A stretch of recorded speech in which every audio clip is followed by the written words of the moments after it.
All right, I'm back. And I'm sure probably some of you have been screaming at me for the last 20 minutes or whatever, because I'm pretty positive this is the error. So instead of in the constructor making its attack roll, which is why I would always suggest using the keyword this, I was just making it a new int and setting it. So obviously, since I wasn't providing a value for the attack roll, it was just getting set to the default value, which for an integer is 0. So that should fix my issue. And then I also want, like I said, I'm going to add on my new line characters. So I'm just going to add a character. So the single quotations is a character. So just going to add a new line character to the end of my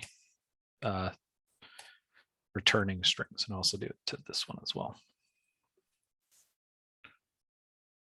Plus. All right, so then that should, program, that should fix my issue.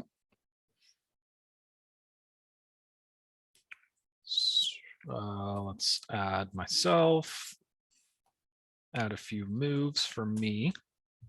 There we go. So that seems like it did fix my issue. So we'll add a few more moves for myself. Let's use an item. Just say, I don't know, potion, sure. And then let's display. So there we go. So it's displaying the players as well as each turn and the roll that was done at that turn.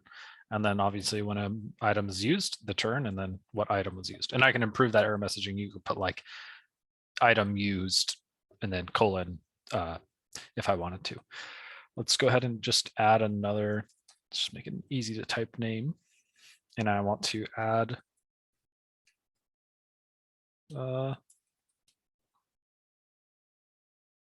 sure, that works. So it seems like that's working as well. So let's see, make a new role for Tom. All right, and display, and there we go. Yep. So use the sword on his third turn, and then on the fourth made an attack roll, and there it is. So everything seems to be working as expected, and I did successfully find my error. So everyone makes mistakes.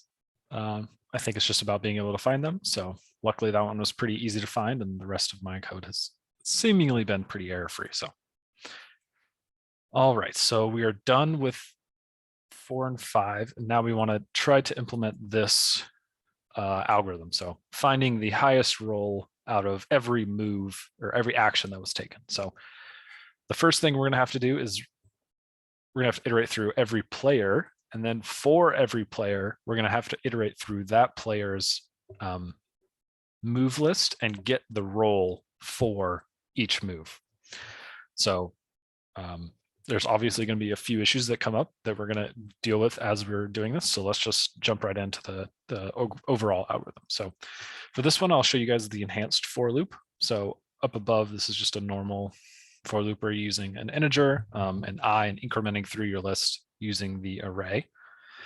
Enhanced for loops allow you to pull the object from the list and just look at that object as like on its own in a separate variable instead of through the array. So to create the loop, you just want to type for, and then the first word should be the object type that you're going to pull out from the list, and then a name for the object, and then a colon.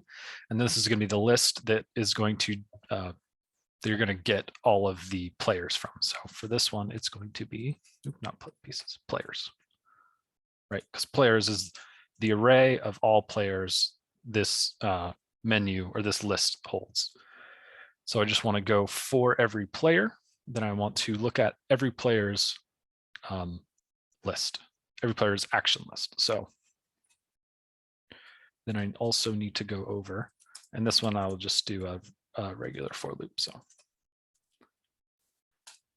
and this one I need to get the players, the size of their list, which I guess is just the estimated length, but to make it, or it was the size of their list is this estimated number of moves, which I just made 20 in this program. So I could also do 20 there, but that's fine. And then since I am, so for the, like I talked about much early on in the program, for the player index, since we're using an index to track where we are in the array, it won't ever hit a null player, right? Because if there is, let's say we're creating an array with 4 players, that's how many the user originally enters. Every time it'll just, like the first time the number will be 0, so it'll get put into the first index. And then if I want to go through and print, player will only be up to a valid player position. So it's only once a player has been placed into the array does this get incremented. So therefore, this is essentially the number of actual players. So this way you don't get a null reference anytime you're trying to access this, but because there we are. Since we're going through the entire list and here it's 20 moves and not necessarily all 20 are going to have values, we need to make sure that the action we're looking at isn't null. So that should be the first thing. But the problem is, I guess, there's no way to, and I did this on purpose, but there's no way to access these classes outside of this class. So we need to use this class to be able to ask questions about its inner classes. So I want to get a specific role from each action using a specific index. And the 3 things I need to account for are, first, if it is null, that means there's been no move made at that index. So I somehow want to denote that, but I also want to denote, right? I'm looking for an actual role, which an attack action does have. There's an actual role, but a use item action does not actually have a role. So if I hit a use item action, I also want some way to denote that as well. So what I will do is I will look at the actions, and if it's null, or this will kind of be a long thing because I want to ask, is the action that I'm currently looking at, essentially the action that I would access at this index, is it a use item action? And how I will do that is I'm going to use this method. So anytime that I have a attack action and I call get move on it, it'll always return with attack, but anytime I use this, it will return with the actual item used. So what I want to do is say, if this index if that move info, either one, doesn't really matter since I'm doing it in this case, if it equals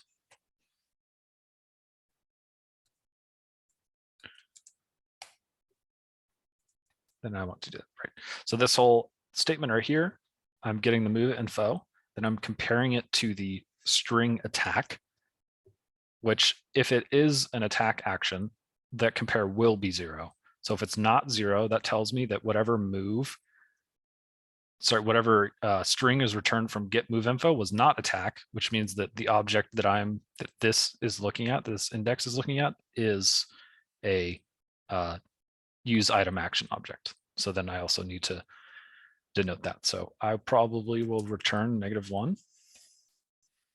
Otherwise, I want to return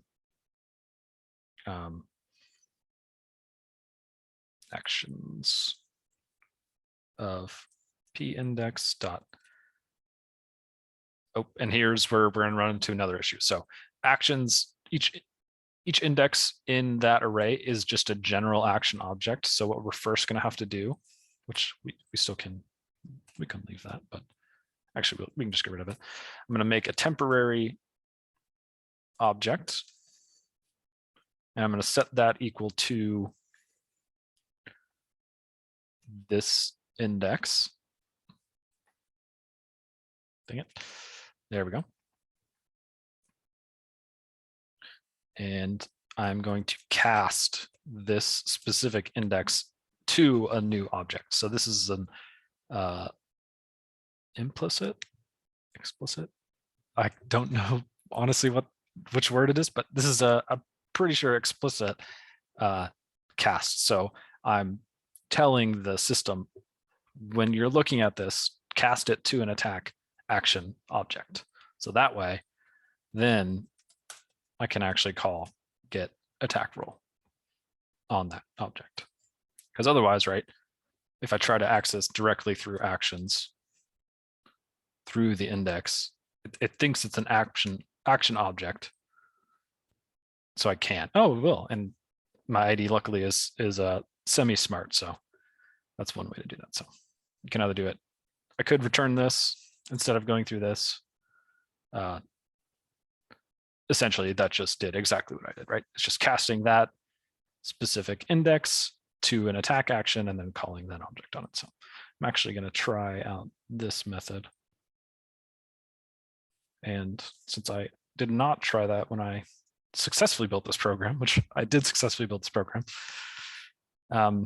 And yeah, let's see. So if it's either a null or it's not an attack, it should return in a -1. Otherwise, it will return a value. So going back to our algorithm, so for every player, for all of the actions that a player has taken, if that action, sorry, if that roll, since, right, this is, we're calling this method get roll on I, if that equals, sorry, does not equal -1, then I want to try to find my highest roll. And I guess first I'll need a few things to keep track of. So three specific things I'll need to keep track of. One, I need to keep track of the player index. So that's the index in the array of the player, right? Why is it giving me, oh, it's already defined. I'll call it P index then. I also need to keep track of the highest index. That's the index of the action that has the highest roll. And I also will need to keep track of the highest roll as well. So that's the number of the highest roll, as well as obviously I need the index of where that highest roll is. So for every player, looking at its action list, if that roll does not equal -1, then I know I'm looking at an actual attack value. So then I need to, sorry, I'm looking at an actual attack action. I need to look at that attack action's roll and compare it to my highest roll. So if highest roll, actually, I'm going to do this the other way around. If temp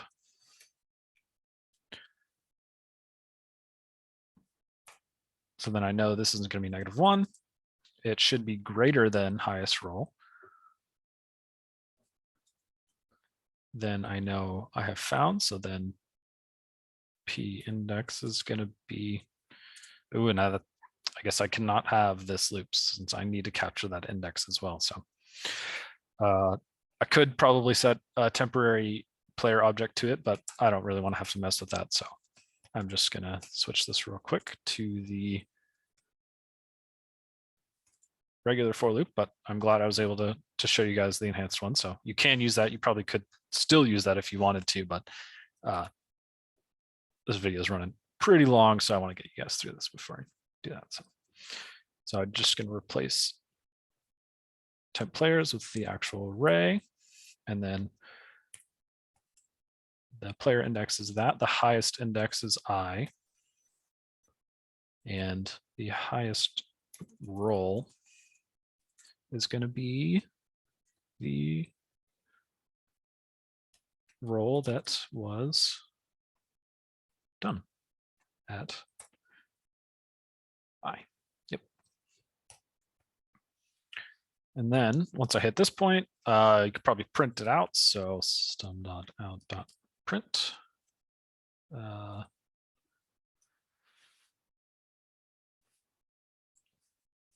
Something like, whoops, highest roll. And then let's get probably just the player name, and then I can print out the roll using the toString method. So players of I dot, oh, actually, and that's going to be P index, right? That's the index of my player, and I want to get their name.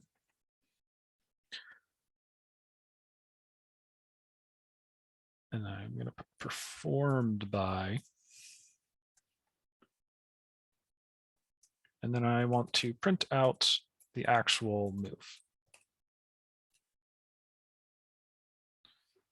I can make these print line statements as well. So prints a new line character, which print line prints a new line character after the statement. Actually, it might be before. Anyway, it prints a new line character somewhere in there. So and then I want to print the actual move. So I'm going to get that specific action. And that's not J again. That's again P index, it's the player index. And then the index that the action was performed is going to be highest index. And I want to call toString on that. So that should return with a string representation of that specific action taken. So let's go ahead and run this. Hopefully this works as intended. It's just going to go with 2 players. I'll make, oh, I got to add a player. And I'll make a few moves for myself, and then we'll see if it is able to handle that. Is that 2 4s in a row?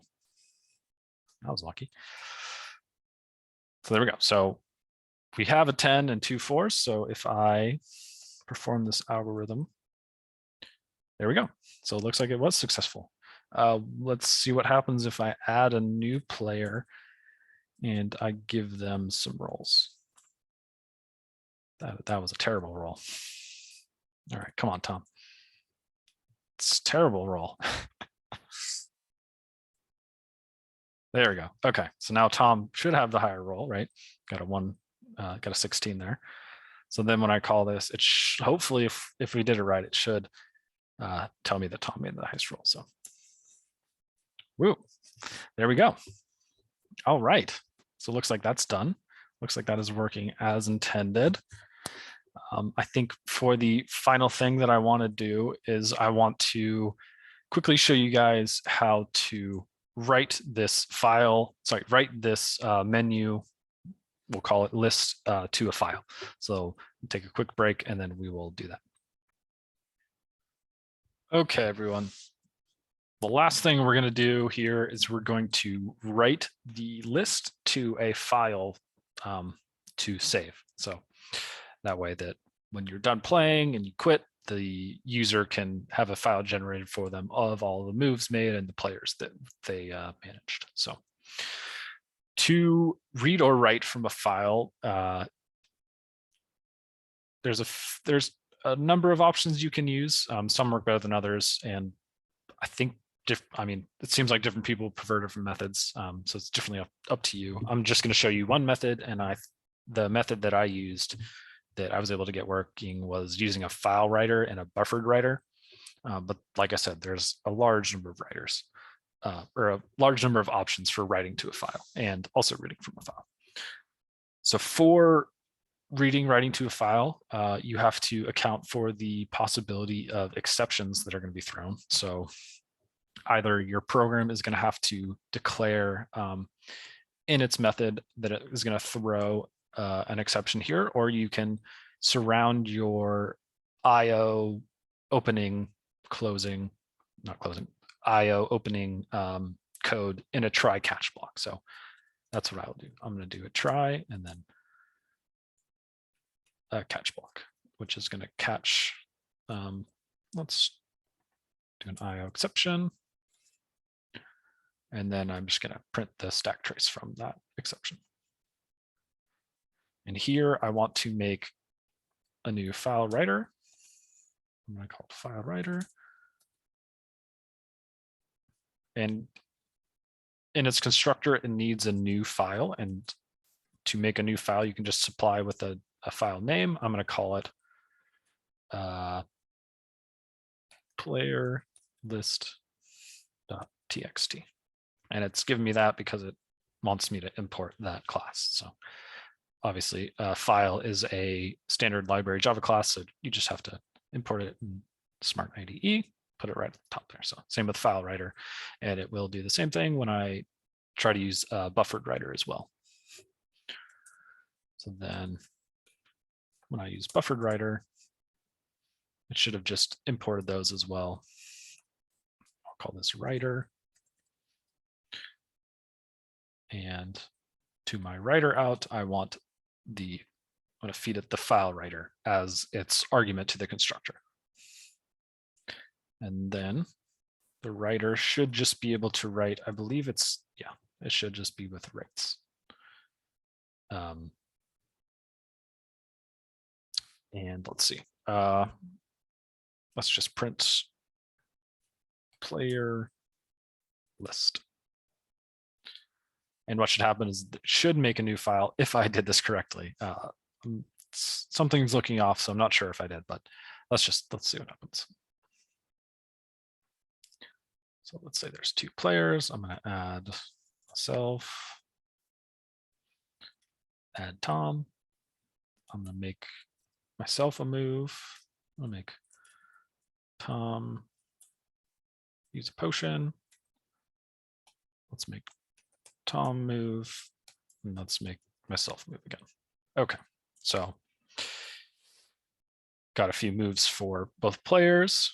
So when I quit, right, because that's where I put this code right after I quit, it should open this file and then just create a file and write player lists right at the top. So let's see what happens.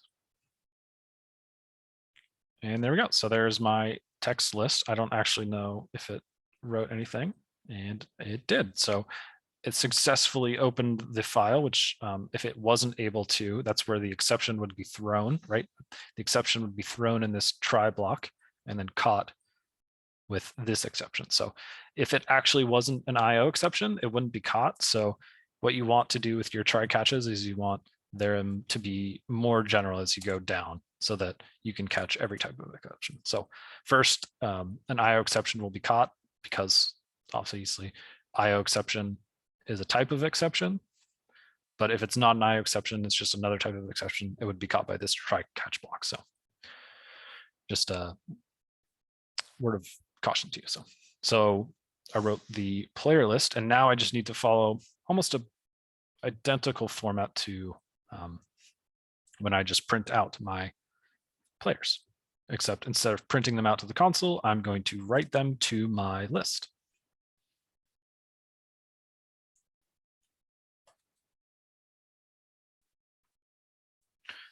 Okay. And that should be good. What was it? What's it saying about this? Oh, I get removed. That's okay. I don't need to do that. All right, so let's go ahead and run it. And remember, this was my original list, nothing in there. Didn't add any of the player moves. So again, I'm just going to add me and Tom. And sorry, I'm going kind of fast. I just know this video's been dragging on, so I don't want to keep you guys for too long. Gonna add a few moves for myself and Tom.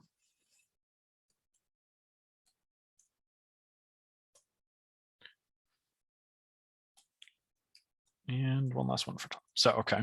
So then this is the move list that I have. So hopefully when I quit, it should print this to that file. So I'm going to quit. It's going to tell me I successfully quit. So once I close this guy, I'm just going to open that. There we go. When I open it up, there you go. So it looks like it successfully did. Looks like I still, I probably would clean this up a little bit. I would probably want to put an enter there and then an enter after every roll. So if I wanted to do that, I could just write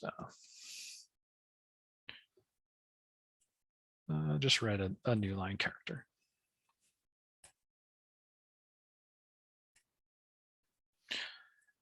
And then same thing right after here. This should just insert a new line character and bring the writer to the next line. So once again, just going to add me and Tom. Nope, I guess it's Toe this time.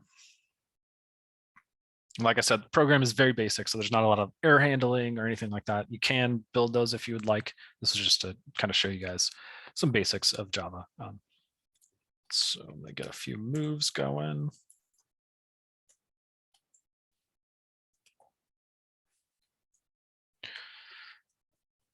And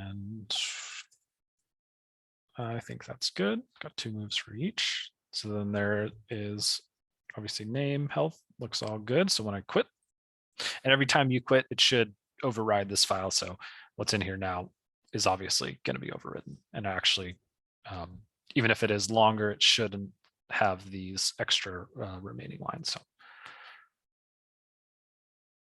all right, so file generated, and there we go. And then that looks pretty nice. I could probably add another new line character there if I wanted, but that's the general way to do it. So there we go. We have a pretty nice working program. There are definitely a few things I would change. I probably would,